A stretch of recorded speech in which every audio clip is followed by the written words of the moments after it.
Section 5-9 is on the volume of a solid by plane slicing. The objective of this section is given a solid whose cross-sectional area varies along its length. We want to find its volume. And the technique that we're going to learn here is going to be very similar to the technique that we saw in the last section.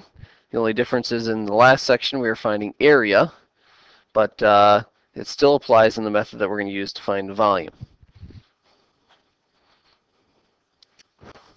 All right, the first thing that we need to talk about is numerical integration. This is actually not a topic that's covered until the next section, but it'll help us in some of the calculations that we've got to do here if we know this method. So numerical integration, anytime you see the term numerical, it's talking about using your calculator to evaluate something.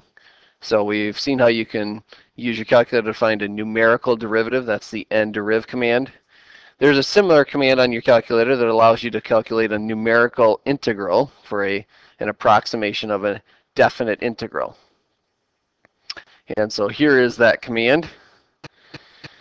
If you want to calculate the definite integral from a to b of f of x dx, your calculator has a command that allows you to do that calculation. Does an approximation for it, but it's a pretty good approximation. The name of the command is fnint. It's under your math menu, right below the nderiv command. And in parentheses, you specify four things. The first thing you specify is your function f of x. That's the same as with nderiv. The second thing you specify is the variable of that equation. And in this case, it would be x. That's the same for nderiv. And then finally, for this command, you have to specify the lower bound and the upper bound. So you specify a and then b. With nderiv, you just, of course, are finding the derivative at 1 point, so you only have to indicate one value there. All right, so that's our nderiv command, or the fnint command. Let's just use that here real quick on an example to illustrate how we use it.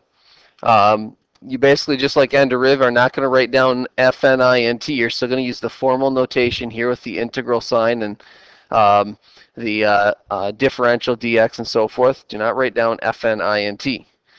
But if I'm trying to integrate, for example, the definite integral from 1 to 9 of x squared dx, I can use my calculator to evaluate this.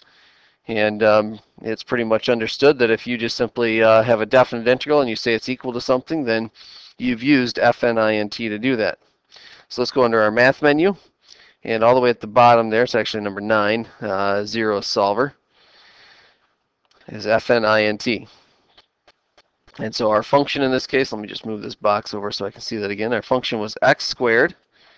Our variable was x, which, by the way, if you had your function typed into y1 or any one of your y equals variables, you could have said y1 instead of x squared there. And then your lower bound is 1 and my upper bound is 9. Put a closing parenthesis on that and we get 242.667.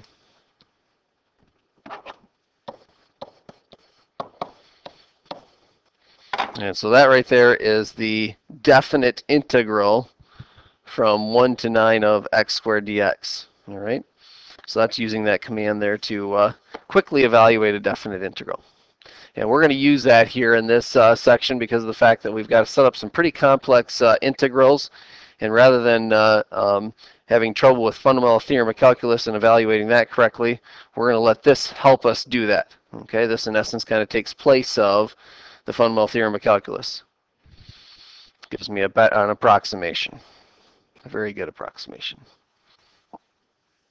All right, so let's jump into the technique that we need to talk about in this section, which is finding the volume of a solid by plane slicing. And what we mean by that is you're going to slice this solid, just like we think about taking a definite integral and slicing it into strips or rectangles to find the definite integral there. We evaluate it to, or find the area of each rectangle to evaluate that definite integral.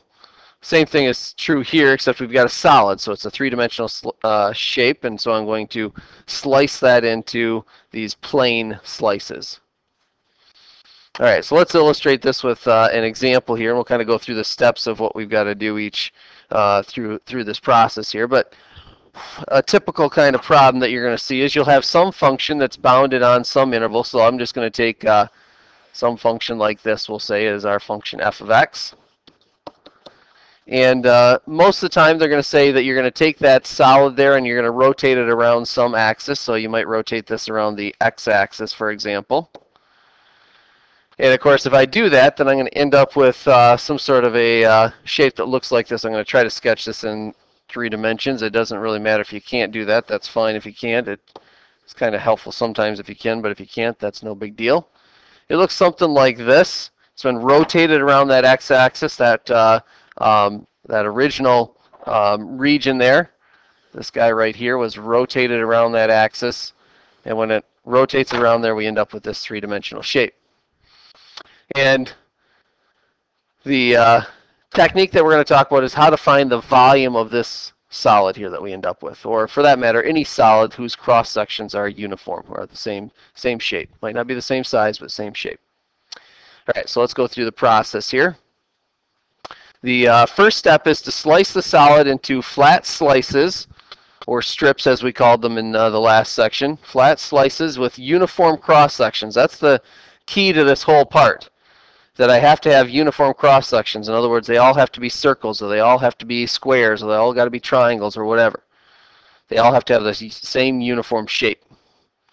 Now for our problem here, it's going to be perpendicular to our axis of rotation. And actually, for that matter, any problem that involves a rotation like this around an axis, then your slice is going to be perpendicular to that axis. On problems that don't involve a rotation, they'll describe which direction you have to slice this in order to get a uniform cross section. So I'm going to come back up here to our original slice and just draw in, or excuse me, our original region here, and just draw in one slice here of this. Let's say that we took that section right there and we're to slice it. And what I want to do is I want to end up taking that slice and I want to rotate it around this axis and end up with what that slice looks like when I rotate it around. And this is really the key piece, is I got to be able to sketch what the slice looks like. It's not so big of a deal if I can't sketch the entire solid, what it looks like, but I at least need to sketch that slice. And you can tell that it's this circular shape here. It's actually, I guess, a cylinder, with the fact that it's got a circular base and a circular top, and it's a solid here. So it's actually a cylinder that we end up with. Okay. All right, so we want to draw one slice that represents all the other slices, and we've really done that there. You can see that that one slice, no matter where I sketch the slice there, it's always going to be circular. And just depends on where I slice it as to how big it is, but we're not talking about the size of the slice, it's just the shape of it, as long as it's representing all the possible slices in that region. And that, in fact, does. All right, and the next step is to mark the key sample points on the slice. We saw this in the last section where we marked the bottom and the top, or the left and right of your strip there that you had. We'll do that same thing here. I'm going to go ahead and name these 2 points here. We'll name this point right here. And this point right here, we'll call this XY1. And we'll call this XY2. Notice I'm naming those on the original slice. All right, so the original slice are the points that I name in 2 dimensions. And then I can use those to help me figure out the volume of that slice that I have there in 3 dimensions. All right, so we've marked those key points. And then the next step is to use geometry to find the volume of the slice, dV, in terms of your sample point. So in the last section we used dA because it was representing the area of one of those strips. Here we're using dV because it represents the volume of this one slice. So in our problem, if we were to calculate what dV is, I'll do this in blue for the same color as this slice that we have here. Notice that the slice in this case has that, like I said, a cylinder shape. It's got a circular base and top, and it does have a height to it. So BV, of course, is equal to the area of a cylinder in this case, which I know is pi times my radius squared times height. That's my formula that I use to find the volume of a cylinder. So to put it in terms of the variables that I have here, I have pi times my radius. The radius of this thing, if I were to mark that, this distance right here is the radius. That's r. So that's just a vertical distance. It's really the difference in those y values. So r is actually y2. Oops. I'll do this in the same color there. It's y2 minus y1. It's the difference in those y values. It gives me the radius of this slice. And it's the radius squared, so it's that quantity squared. And then times the height. Now you can see the height, or the thickness of this, if you want to call it that. This right here is the height. From here to here is the height of this thing. Notice that that's the same as the thickness of my original slice right here that I drew in. My original strip in that red region. And that's a small change in x, so we call that dx. Dx is that height. So we'll put in dx as our height. All right. And then, of course, depending on the problem, you would plug in what y1 and y2 are. In this case, y2 falls on the function here, f of x. So I'll go ahead and plug those in. That dv is equal to pi times y2 is on my function, f of x, minus y1. You can see y1 is down there on the x-axis. That's 0. And then, of course, it's squared there because it's the radius squared times dx. And I get this in terms of x and dx. Pi times f of x quantity squared dx. We'll just get rid of that 0 there. Now, it doesn't always turn out to be 0 there. It depends on the problem. And obviously, it will vary from one problem to next. But in this case, that lower bound there, that y1 was 0. All right? So we get a differential equation, much like the differential equation that we saw in the last section. You can see it's a little bit more complex because it's not just dA equals base times height. There's a little bit more to it here, but it's basically the same idea. Come up with the equation that represents the, in this case, volume of that one slice, and then plug in your values to get a differential equation in terms of x and dx.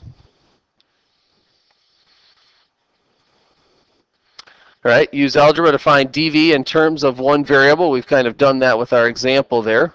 We got it in terms of x and dx. And depending on the problem there, depends on how many steps there you've got to go through in order to get it in terms of one variable. And then the last step here is to use some calculus to add up all of the dv's and take the limit. And we use that same terminology with the dAs that we talked about back in the last section, that we added all those up and took the limit. We're talking about a Riemann sum. The same is true here. And so that Riemann sum, when you take the limit of it, you're actually integrating. So we're just going to integrate the equation. And so if we go up here to our equation that we had, we would end up integrating dv, which of course is going to be v. We integrate pi times your function squared times dx. And on the right side, we use a definite integral. So I have to figure out how far from on the left and right do I want this original slice to go, which in our case, it would slide all the way over here to x is 0. And all the way over here on the right, I'll just call this b. Maybe, in fact, I'll just call these a and b. It might not be 0 every time that they set up that interval, so I'll just call them a and b. So our limits of integration then down here are from a to b. All right. Again, the process is definitely a little bit more complex, but it's very similar to the process that you saw in the last section. All right, let's try a couple of examples here. Take a look at example 1. We call this the disk method. As you saw there in that illustration, you end up with a flat slice there that looks kind of like a disk. So that's the reason why we call it that. It says the region under the graph of y equals x to the 1/3. I'll write that function down. Y equals x to the 1/3 from x equals 0 to x equals 8. Oops, x equals 0 to x equals 8. Is rotated about the x-axis, and I like drawing a little circle here with a little arrow there. It's in a circle, and indicating the axis of rotation, just so I remember the right axis there, around the x-axis to form a solid. write an integral for the volume of the solid and evaluate it to find the volume. Assume that x and y are in centimeters and show that your answer is reasonable.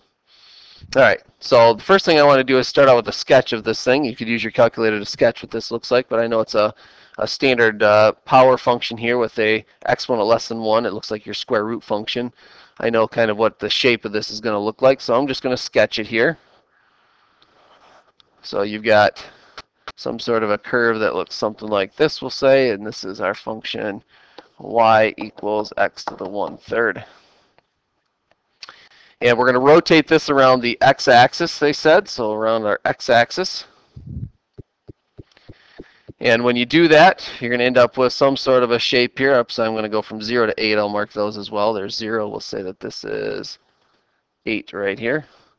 So when I rotate it around that axis, I'm going to end up with some sort of a shape that looks kind of like this. And again, it doesn't matter whether you can sketch the what the solid looks like there. The important part is that you can sketch in there this one slice. And I'll name these 2 points. I'm going to call this point down here x, y, 1. And I'll call this point up here x, y, 2. And then rotate that slice around that axis of rotation. So we're going to rotate that around the x-axis, and we get this shape right here. That's that disc that we said there, or it's a very short cylinder is really what it comes down to. And now what I need to do is write the volume of that cylinder. That's what I need. I need the volume of that slice. So I want to find out what dV is equal to. Now, so again, since it's a cylinder, I know the volume of a cylinder is pi times the radius squared times height. And I would start out by writing down that formula every time. Whatever you're trying to calculate the volume of, write down that formula for the volume of that shape. And then fill in what you know from your sketch. So dV is equal to pi times, now the radius, in this case, is going to be this distance right here is our radius, r. So that's a vertical distance. It's the difference of those y values, y2 minus y1. And that's the radius squared. Times h, which h for us is this height right here.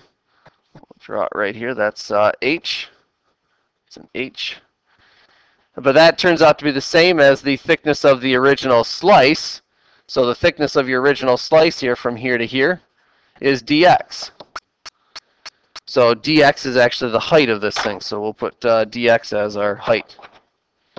Now, if you look at the differential tells you what variable you need to get this in terms of. So I have dx here, so that tells me I need to get rid of the y1 and y2 and replace it with x's. So we have dv is equal to pi times, for y2, go back up to your sketch and look at where y2 is at. y2 is on the curve, and on that curve, y equals x to the 1/3. So we're going to replace y2 with x to the 1/3. And then y1 is on your x-axis. The x-axis is where y equals 0. So we'll replace y1 with 0. And that's, of course, the radius squared there times dx. So now we've got it in terms of x. Let's just simplify this one last step. You don't necessarily have to because we're going to use our calculator to evaluate it and not fundamental theorem of calculus. But let's go ahead and simplify this as much as we can. X to the 2/3 squared is actually, excuse me, x to the 1/3 squared is x to the 2/3 times dx. And actually that one wouldn't be too bad to integrate with fundamental theorem, but I want to illustrate using that numerical integration feature on your calculator. But now that I got my differential equation and it's in terms of one variable, we're ready to integrate this thing. The only thing we need is limits of integration over on the right side. So look at your sketch here, and I want to think about how far do I want to slide that blue slice or that green cylinder all the way to the left. And you can see that would come in at x equals 0 right here. And how far do you want to slide it over to the right? And they actually gave us that value. That was over here at 8. So they actually gave us those two values in this problem. That's nice when they do that. They don't always do that, but they did in this case. So it's from 0 to 8. And on the left side there, when you integrate dv, you get v. And on the right side, like I said, if you wanted a little more practice with fundamental theorem of calculus, you could certainly use it there. I want to illustrate your numerical integration command. So let's use fnint. of x raised, oops, it's pi times x raised to the 2/3.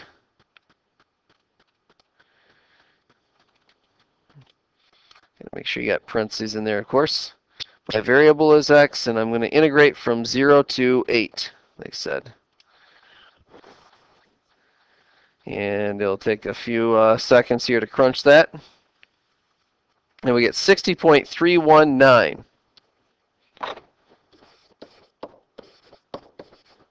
Now, if you wanted to find out, most of these are going to be some nice multiple of pi, because I used pi in my formula, pi times the radius squared times height. So if you take that answer and divide it by pi, you get 19.2. So the answer, and I know there's a little bit of round off error there, that's illustrating for you the slight error that you have with FNINT, very, very small error. This turns out to be 19.2 pi. And you can write it either way, of course, doesn't matter to me. And both of these, they told you that the units for your x and y axes were in centimeters, so since we found volume, these would be in cubic centimeters. Cubic centimeters, cubic centimeters. Both of those are obviously the same quantity, so they have the same units. All right, and that's how we evaluate that problem there. They said to go a little bit further with this. It says also to assume x and y are centimeters and then show that your answer is reasonable. Okay? And by the way, some of these problems are going to say to use fundamental theorem of calculus, and I want you to use FNINT. Okay, so you can ignore some of those problems that if they say to use FTC or find it exactly, I'm expecting to use this numerical integration technique. Now, to show that your answer is reasonable, let me show you a couple ways that you can do that. On this original sketch here, what I could do is I could draw another geometric figure, actually a couple of geometric figures in here, find their volumes, as long as they're nice shapes that I know volumes of, find their volumes and at least get a window as to what seems reasonable for this problem. For example, if I were to sketch, let me just sketch on top of here. If I were to sketch this cone right here, I'd have the exact same size base, but obviously it fits inside of our solid that we were working with. If I were to find the volume of that cone, I would know that the volume of our solid that we are working with must be bigger than the volume of the cone. And for the volume of the cone, I know volume is equal to 1/3 pi times the radius squared times the height. So that's 1/3 pi times the radius squared. The radius in this case is the radius at x equals 8. When x is equal to 8, the y value there is 2. If you want to mark that, this is y equals 2 right here. So the radius is 2 squared times the height is the distance along the x-axis there. That was 8 units.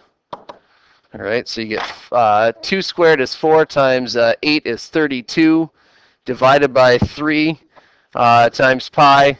And so we'd end up with 32 over 3 pi. And if you want to punch that in your calculator, 32 over 3, I'll just quickly punch it in here, times pi is 33.510. 33.510.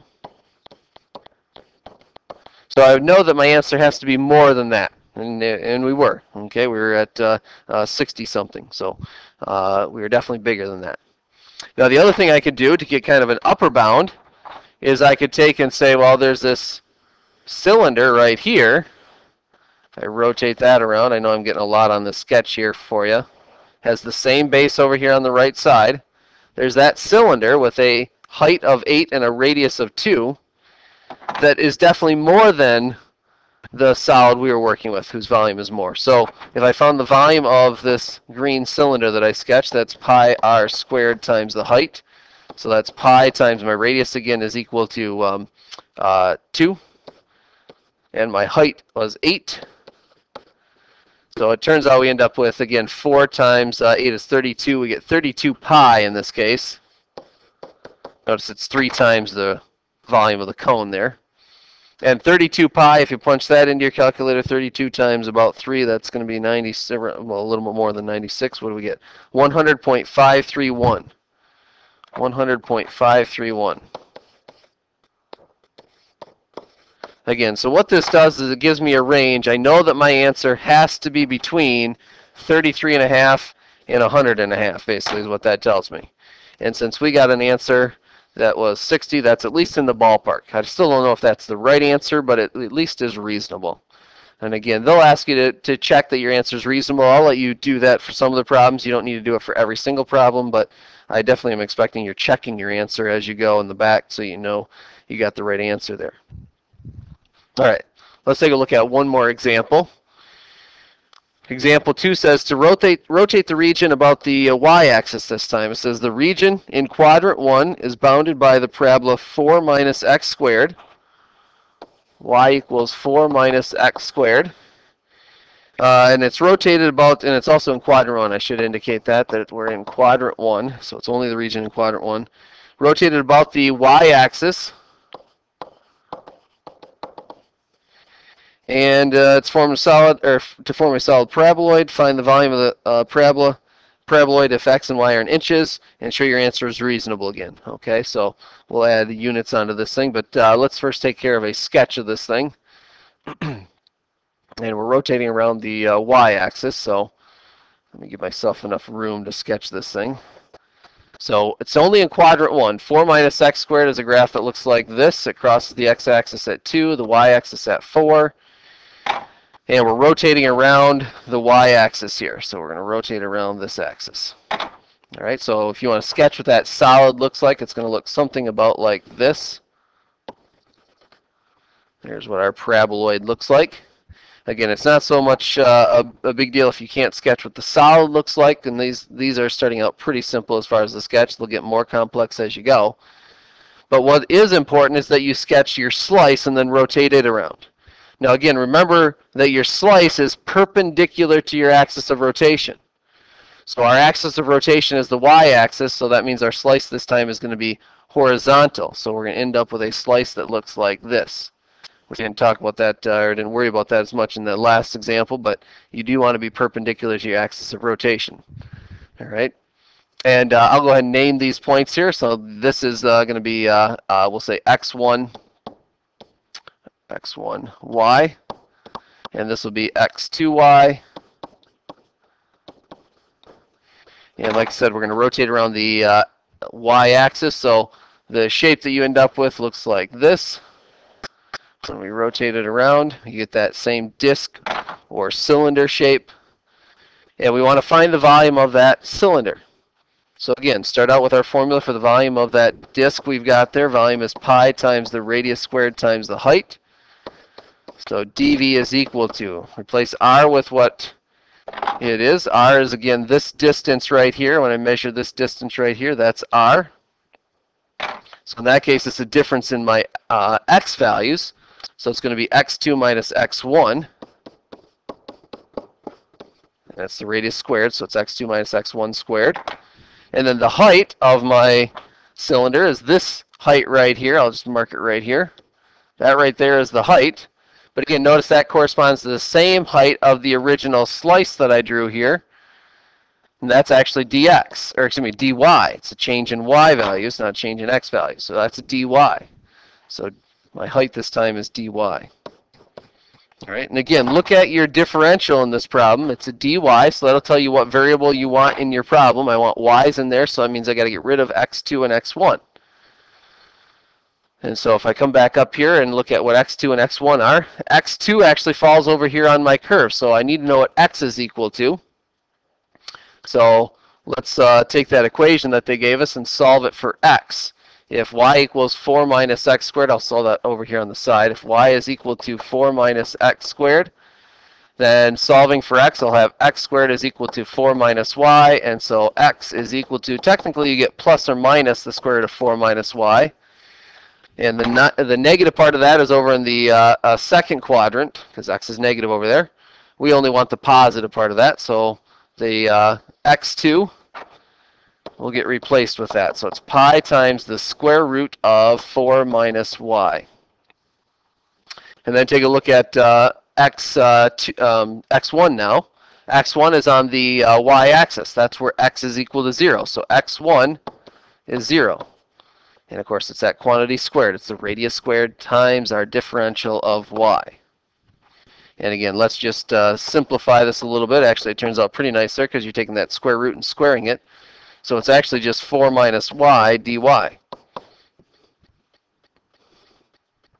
right, we are all set to integrate this thing now. So we have the integral of dv is equal to the integral of pi times 4 minus y dy.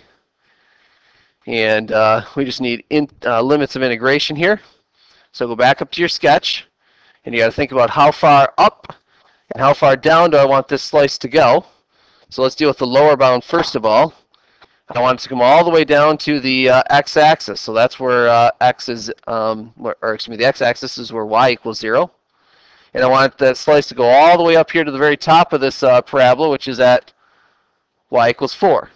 The key there, realize that since we're talking about a differential of y, that means I'm looking for y values this time, not x values, but y values. So I want to integrate this from y equals 0 to y equals 4. And we are all set to integrate this. Again, this one wouldn't be too bad to use Funwell theorem on, but I want to illustrate your program or your numerical integration feature on your calculator again. So let's use it.